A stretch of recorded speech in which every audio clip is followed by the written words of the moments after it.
Today I'm making a mixed media collage of a folk art still life. First I'm going to draw patterns on 4 big popsicle sticks. A pattern is any element of art that repeats. We've been doing a lot of patterns lately, so you guys should have no problem coming up with some really cool creative patterns.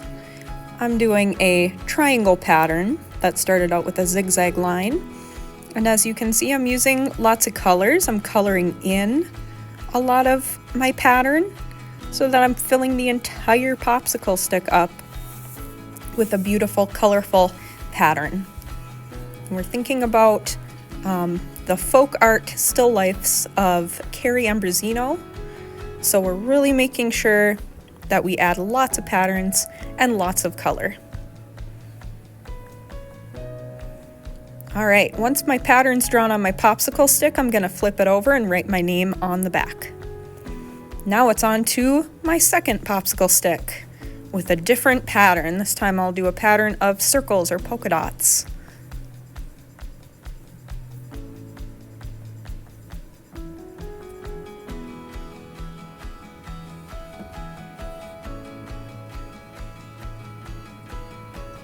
Now I'll flip it over and write my name on the back.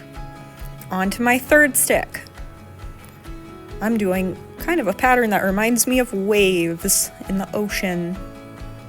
You can do any patterns you want, just as long as you take your time and do your best. Write my name on the back, on to my last one.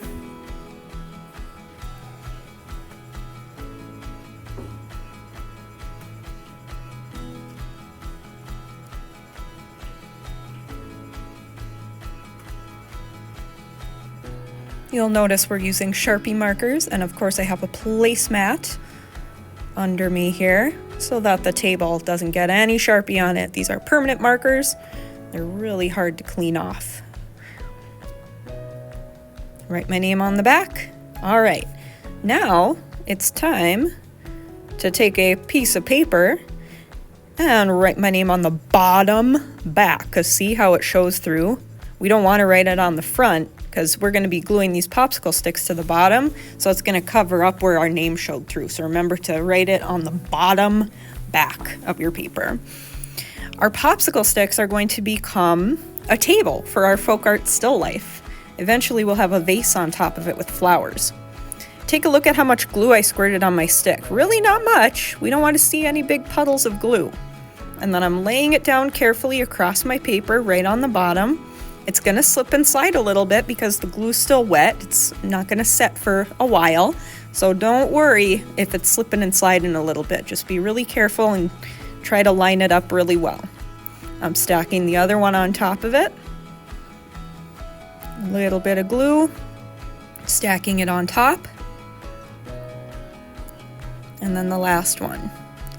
So we're gluing these stacked on top of each other at the bottom of our paper because this will be the table for our vase with flowers eventually.